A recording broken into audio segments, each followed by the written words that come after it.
Because as the country becomes more and more crowded and the environmentalists become more and more noisy, it makes more and more sense than ever to have a small car. There are lots to choose from. I've got a selection here: Volkswagen Polo, Suzuki Swift, quite nice actually, and the Citroën C1. The trouble is, none of these cars are really small. They are, in fact, massive.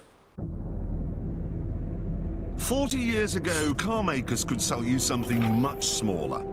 The original Mini, for example, or the bubble car. But even these aren't small. Not really. Not compared to this. The Peel P50. That is 54 inches long and 41 inches wide. It is listed in the Guinness Book of Records as the smallest production car ever. And what I'm sure you're expecting me to do now is introduce Richard Hammond. But what I'm actually going to do is drive it to work.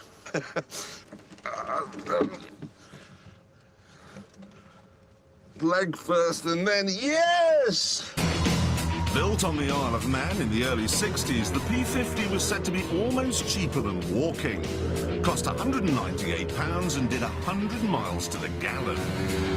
It sounds perfect, then, for the roads of today.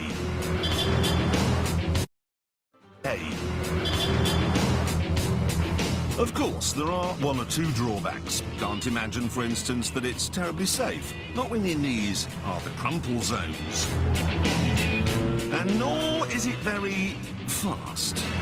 What I've got down here by my right knee, in the cabin, making an awful lot of noise and generating quite a bit of heat, is the 49cc engine from a moped. Top speed rather depends on how big you are and actually how much you had for breakfast. Realistically, even the skinniest, shortest chap with the whitest of teeth will struggle to get past 35.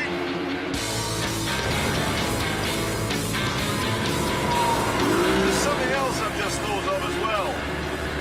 I have to pay congestion charge in this part of London, but the camera crew in the Lexus 4x4 don't because it's a hybrid. How fair's that? It's not like I'm creating any pollution at all. The Peel, then, is not only a handy way of getting to work, but it's also pretty practical when you get there.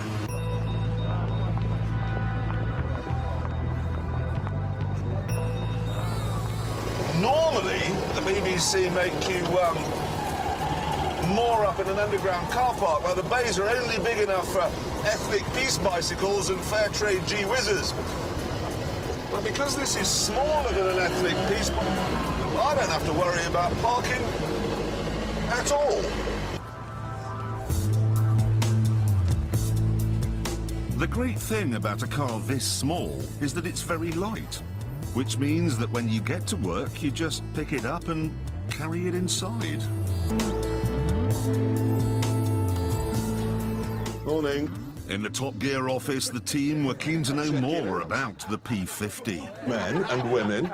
Peel P50. I think it's 4.5 horsepower. You know those little Tykes cars that all kids have got? That's exactly the same, one door. I've never seen the Top Gear team so enthusiastic about any car. Lads, I put a Koenigsegg down in the car park. Oh, right. Got a new Ferrari down there. Not interested. This.